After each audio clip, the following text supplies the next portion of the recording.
Novels for ever میں خوش آمدید۔ آج کے ہمارے ناول کا نام ہے اس معرکۂ عشق میں، اور ہوپفلی کہ آپ لوگوں کو یہ ناول پسند آئے۔ تو آئیے جلدی سے سٹارٹ کرتے ہیں اس ناول کو بغیر کسی دیر کے۔ اس نے اسے پہلی بار کوریڈور سے گزرتے ہوئے دیکھا تھا، دھیمے دھیمے قدموں سے چلتی ہوئی، سوچوں میں گھری وہ بڑی منفرد سی دکھائی دے رہی تھی، یا شاید اس میں اس کے سراپے کا بھی عمل دخل تھا۔ متناسب قد و قامت، چٹا رنگ و روپ، گہری براؤن بڑی بڑی آنکھیں، گھنگریالے بال، سیاہ بال ہوا کی شرارتوں سے اس کے چہرے کو بار بار چوم رہے تھے، اور وہ بے پرواہی سے اپنے آپ میں مگن سی تھی۔ ایک لمحے کو وہ اسے دیکھ کر دم بخود رہ گیا۔ اگر اس نے ملگجا سا سوتی شلوار قمیض نہ پہنا ہوتا تو پہلی ہی نظر میں وہ غیر ملکی دکھائی دیتی، یا شاید اس کا تعلق مخلوط نسل سے تھا۔ مسز ہمدانی کے آفس کی جانب جاتے دیکھ کر نہ جانے کیوں اسے سکون کا سا احساس ہوا۔ ایک تو میری سمجھ میں شجاع صاحب کی بات نہیں آتی، موصوف بڑے بڑے کیسوں میں ہار ڈال لیتے ہیں اور بعد میں ہمیں بھگتنا پڑتا ہے۔ رضی صاحب خاصے چڑے ہوئے تھے۔ آپ کیوں ہلکان ہوتے ہیں رضی صاحب؟ یہی ہیڈک تو مسز ہمدانی اور شجاع صاحب کا ہے کہ وہ ان سب کیسز کو کیسے مینیج کرتے ہیں۔ اس نے ابھی چیمبر میں قدم رکھا ہی تھا کہ رضی صاحب کی لن ترانیوں سے مستفید ہونا پڑا۔ رضی صاحب کا تعلق انسانوں کی اس نسل سے تھا جس میں دوسروں پر سوائے اعتراض کرنے اور نکتہ چینی کے چین نہ آتا تھا۔ اس نے جب سے مسز ہمدانی کو جوائن کیا تھا رضی صاحب کو بہت کم ہی خوش دیکھا تھا۔ میاں آپ کا کیا ہے؟ آپ جیسے لوگ تو محض انجوائمنٹ کے لیے اس فیلڈ میں آتے ہیں، ورنہ وکالت کرنا اتنا آسان نہیں، لوہے کے چنے چبوانے پڑتے ہیں۔ انہوں نے فائلوں کے پلندے میز پر پٹکے۔ میں آپ کی اس بات سے اتفاق نہیں کرتا رضی صاحب۔ پہلی بات تو یہ کہ انسانوں کی بھلائی کے لیے کام کرنا ایک نیک فعل ہے، انجوائمنٹ نہیں، اور دوسری بات یہ کہ میں اپنے پیشے کو ہرگز بھی آسان نہیں سمجھتا۔ میں اپنے ہر کیس پر نہایت توجہ اور دلچسپی سے کام کرتا ہوں۔ ایک تو باہر کے گرم موسم نے اس کا حال برا کر دیا تھا، اوپر سے رضی صاحب کی باتیں بھی دل کو جلائے دے رہی تھی۔ وہ بھی کیا کرتا، شاید یہ ان کی عمر کا تقاضا تھا، ورنہ موصوف 60 کے پیٹھے میں تھے۔ مسز ہمدانی کی ہمدردیوں نے انہیں اب تک کام اور افسری دونوں سے لگائے رکھا تھا، ورنہ اب تو ان کی ریٹائرمنٹ کی عمر تھی، اور پھر اسے بھی بڑوں سے بدتمیزی سے پیش آنے کی عادت نہ تھی۔ خوب سمجھتا ہوں میاں، بہت سے لوگوں کو اخبار میں اپنی تصویریں چھپوانے کا بھی شوق ہوتا ہے، اور نام آ جاتا ہے بیچ میں ہیومن رائٹس کا۔ شاید ان پر گرم موسم کا اثر کچھ زیادہ ہی ہو رہا تھا۔ اس نے ان سے بات کرنی مناسب نہ سمجھی اور اپنی میز کی جانب بڑھا۔ آج کی ڈاک کا ڈھیر اس کے سامنے تھا۔ اس نے ایک خط اٹھایا اور اسے کھولا۔ اسی وقت فون کی بیل بجنا شروع ہو گئی۔ ہیلو حمزہ، میں بات کر رہی ہوں۔ تم نے دینو بابا کے کیس کی فائل شجاع صاحب کو دے دی؟ مسز ہمدانی کی آواز ماؤتھ پیس سے ابھری تو وہ فوراً سیدھا ہو کر بیٹھ گیا۔ جی میڈم، میں نے کل ہی دے دی تھی۔ ٹھیک ہے، لیکن اگر تم اپنے طور پر بھی ذرا معلومات حاصل کر لو تو زیادہ بہتر رہے گا۔ تمہارا کیا خیال ہے؟ وہ جانتا تھا کہ دینو بابا کے متعلق معلومات حاصل کرنے کا اسے حکم دیا جا رہا ہے، لیکن یہ مسز ہمدانی کا اپنا انداز تھا اور اسے ان کا یہ انداز پسند تھا۔ وہ کبھی بھی اپنے سے جونیئرز کو جونیئر نہیں سمجھتی تھی۔ آپ ٹھیک کہتی ہیں میڈم، میں خود معلومات حاصل کرتا ہوں۔ بہرحال وہ ان کے خیال سے متفق تھا۔ گڈ حمزہ، اب تم جلدی کام شروع کر دو۔ آپ فکر نہ کریں، آپ مجھے بس ایک ہفتہ دیں۔ اوکے بیٹا، خدا تمہیں کامیاب کرے۔ اسی دعا کے ساتھ دوسری جانب سے فون رکھ دیا گیا اور وہ دینو بابا کے متعلق کوائف کھنگالنے لگا۔ سانگھڑ کے قرب و نواح میں دینو بابا کی رہائش تھی، جس کو ہتھیانے کے چکر میں کچھ با اثر لوگوں نے پہلے انہیں دھمکیاں دی اور پھر ان کی بیوہ بہو کو اغوا کروا لیا۔ حتیٰ تک کہ پولیس نے بھی ان کی FIR درج نہ کی۔ بیچارہ بوڑھا روتا پیٹتا رہ گیا اور اس کے 3 معصوم پوتے پوتیاں ماں کی یاد میں تڑپتے رہے۔ نہ جانے کیسے وہ ان کے آفس تک آ پہنچا تھا۔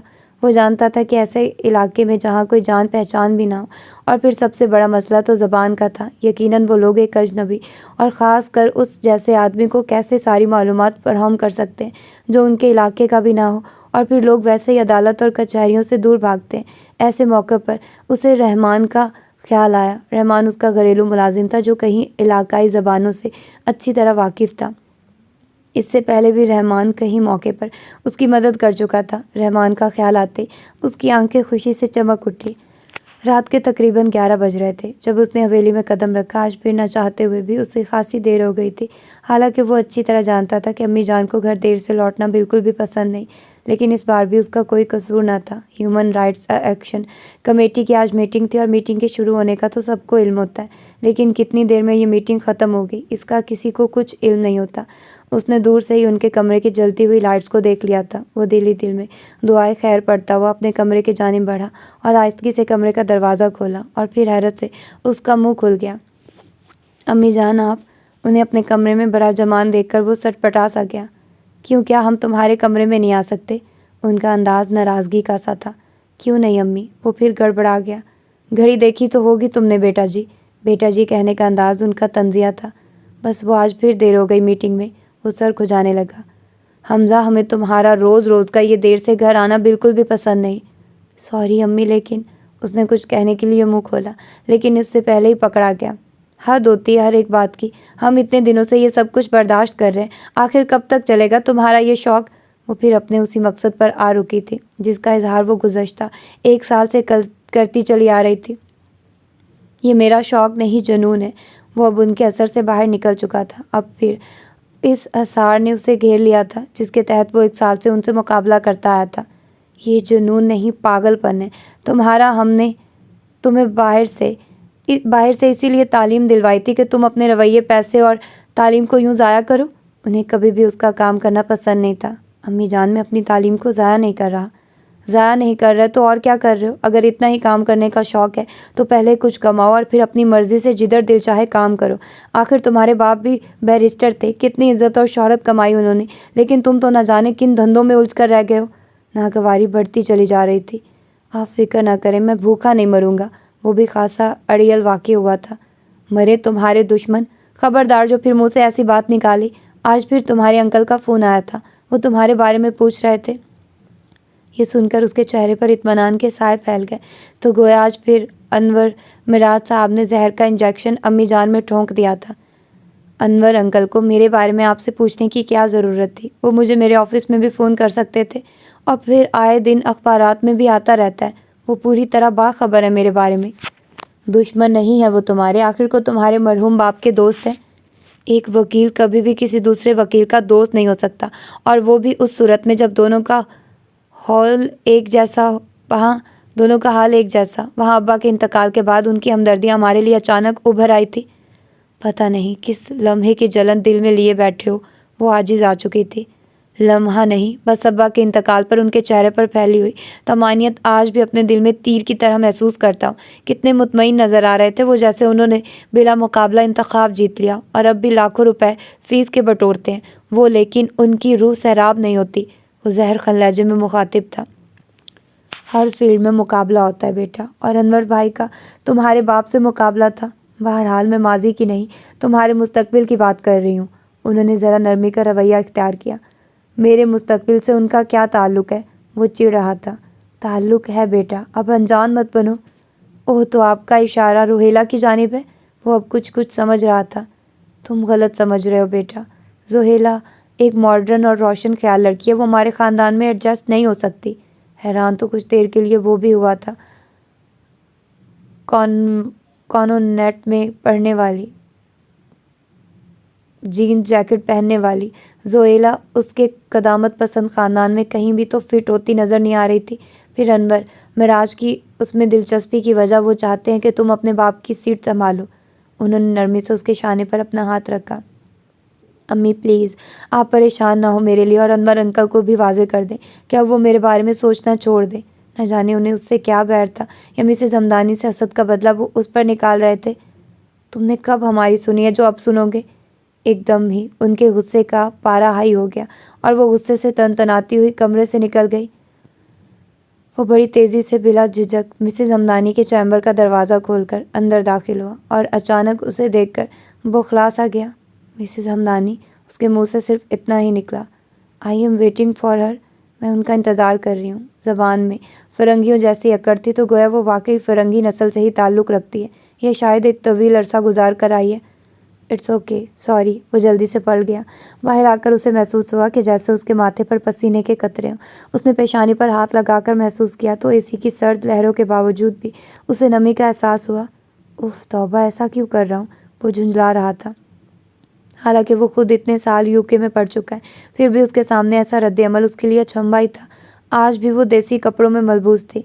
پتہ نہیں کون ہے اور کیوں آئی ہے، شاید کسی غیر ملکی کمپنی سے ڈونیشن کا چکر ہوگا، لیکن یہ بھی ہو سکتا ہے کہ کوئی صحافی ہو، کسی میگزین کے انٹرویو یا کسی آرٹیکل کے سلسلے میں، یا اقوام متحدہ، یا ذہن میں بہت سے سوال کل بلا رہے تھے لیکن جواب کسی مثبت جگہ پہنچ نہیں پا رہا تھا۔ وہ انہی سوچوں کو بنتے بنتے اپنی ٹیبل پر جا پہنچا۔ آج کا اخبار پڑھا آپ نے؟ رضی صاحب بالکل اس کے کان کے پاس آ کر بڑے زور سے بولے تو وہ دہل گیا۔ توبہ ہے رضی صاحب، نہ جانے بڑے میاں کا بچپن کب ختم ہوگا۔ اس نے برا سا منہ بنا لیا تھا۔ کھی کھی کھی۔ میاں جوان آدمی حواتی سی بات پر چونک پڑے۔ اس کے یوں ڈر جانے پر ان کی نکلی بتیسی باہر آنے کو تھی۔ کیا لکھا ہے اخبار میں؟ اس نے ان کی بات نظر انداز کرتے ہوئے پوچھا۔ دینو کیس کے بارے میں خاصا اچھالا جا رہا ہے۔ خیر مجھے ان اخباری معاملات سے کوئی دلچسپی نہیں۔ وہ کرسی گھسیٹ کر بیٹھ گیا۔ آپ کا نام بھی چھپا ہے؟ انہوں نے معنی خیز انداز میں اپنی آنکھیں گھمائی۔ چھپا ہوگا، اس نے ذرا بے پرواہی سے کہا۔ دال گلتی نہ دیکھ کر رضی صاحب نے اپنا رخ پھیر لیا۔ شاید رضی صاحب اس لڑکی کے بارے میں جانتے ہو۔ اسے پھر اس کے بارے میں خود بدھ ہوئی تو اس نے ذرا اپنا گلا کھنکھارا۔ رضی صاحب، مسز ہمدانی کے چیمبر میں کوئی ہے؟ اس نے ذرا انجان بن کر پوچھا۔ ہاں کوئی خاتون ہے، انہوں نے پڑھ کر جواب دیا، لیکن اس کی ان کے اس جواب سے تشویش نہیں ہوئی تھی۔ وہ خود اسے اپنی آنکھوں سے دیکھ کر آیا تھا۔ وہ واقعی پوری کی پوری خاتون ہی تھی۔ کسی کام کے سلسلے میں آئی ہیں کیا؟ بیچاری انتظار کر رہی ہیں۔ اس مرتبہ رضی صاحب پورے اس کی جانب پلٹے۔ ان کی چھوٹی چھوٹی آنکھوں میں ہلکی سی تلخی چھلک رہی تھی۔ ابھی ہم سے پوچھ رہے تھے کہ ان کے چیمبر میں کوئی ہے اور اب فرما رہے ہیں کہ بیچاری انتظار کر رہی ہیں۔ جب آپ کو خود ہی معلوم تھا کہ اندر کون ہے تو ہم سے کیوں پوچھ رہے تھے؟ دیکھیے میاں، ہم کو اس قسم کی باتیں اچھی نہیں لگتی۔ ان کا دایاں ہاتھ تقریر کے سے انداز میں بلند ہو گیا۔ کس کو کس قسم کی باتیں اچھی نہیں لگتی؟ مسز ہمدانی اچانک وارد ہو گئی۔ اوہ میڈم آپ، دراصل میں رضی صاحب سے کہہ رہا تھا کہ اخباری معاملات سے مجھے کوئی دلچسپی نہیں۔ اس سے پہلے کہ رضی صاحب اپنا منہ کھولتے اس نے جلدی سے اپنا پینترا بدلا۔ میڈم آپ کو خاصی دیر ہو گئی، صبح سے شجاع صاحب کے کہیں فونز آ چکے ہیں؟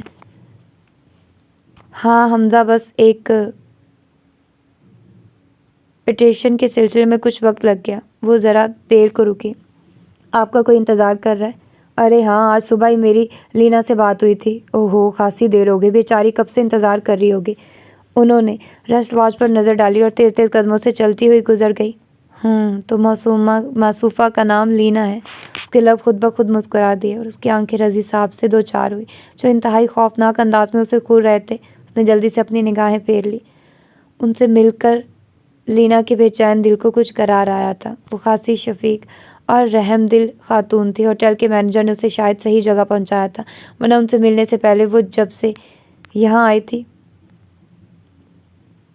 پریشان ہی رہی۔ مسز ہمدانی نے اسے بہت ہمت دلائی تھی، ورنہ وہ تو نا امید ہو چکی تھی۔ اس کا خیال نہ تھا کہ علی کی فیملی اس کے ساتھ یہ سلوک کرے گی، ورنہ وہ کبھی بھی یہ راستہ اختیار نہ کرتی، لیکن حالات نے اسے در بدر کر دیا تھا۔ ایک اجنبی دیس میں جہاں اپنے بھی پرائے ہو چلے تھے، وہ کس سے مدد مانگتی، کس کا در کھٹکھٹاتی؟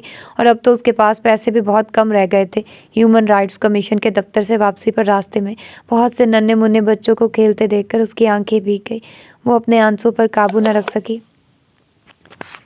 رات پوری طرح بھیگ چکی تھی، لیکن فلوریڈا میں راتیں بھی دن کی طرح روشن رہتی تھی۔ وہ تکیے میں منہ چھپائے پاپا کی منتظر تھی، کیونکہ پاپا نے اسے پرومس کیا تھا کہ وہ اسے لے کر فیری لینڈ جائیں گے، جہاں بہت سویٹ سی گرینڈ ماؤں کی گرینڈ ماں نہ جانے کیسی ہوتی ہوں گی۔ وہ ایک ہاتھ میں مضبوطی سے اپنی ڈال تھامے ہوئے تھی۔ وہ چاہتی تھی کہ وہ اپنی ڈالی کی بھی دوستی گرینڈ ماں سے کروائے۔ اس کے 5 سالہ ننھے سے دماغ میں فیری ٹیلز گردش کر رہی تھی اور وہ اپنے آپ کو پرنس محسوس کر رہی تھی۔ وہ جانتی تھی کہ آج پھر ماما بہت دیر سے گھر آئیں گی اور پاپا اسے ماما کے آنے سے پہلے ہی فیری لینڈ لے جانا چاہتے ہیں۔ اور پھر تھوڑی ہی دیر گزری کہ کمرے کا دروازہ آہستگی سے کھلا۔ لینا ڈیئر، پاپا کی آواز پر وہ دوڑ کر ان سے لپٹ گئی اور پھر وہ اسے گود میں اٹھائے چھوٹا سا بیگ تھامے اس پراسرار گھر سے نکل گئے۔ اسے کبھی بھی وہ گھر اچھا نہیں لگا تھا جس میں اسے روزانہ اکیلے سونا پڑتا، اور پھر جب رات کو اس کے چھوٹے سے بیڈ کے نیچے سے بلیک وچ نکلتی تو خوف سے اس کے منہ سے آواز بھی نہ نکلتی۔ ایسے نازک وقت میں اس کا پنک پینتھر اور ڈالی ہی اس کا ساتھ دیتے۔ وہ بڑی مضبوطی سے انہیں اپنے سینے سے لگا لیتی۔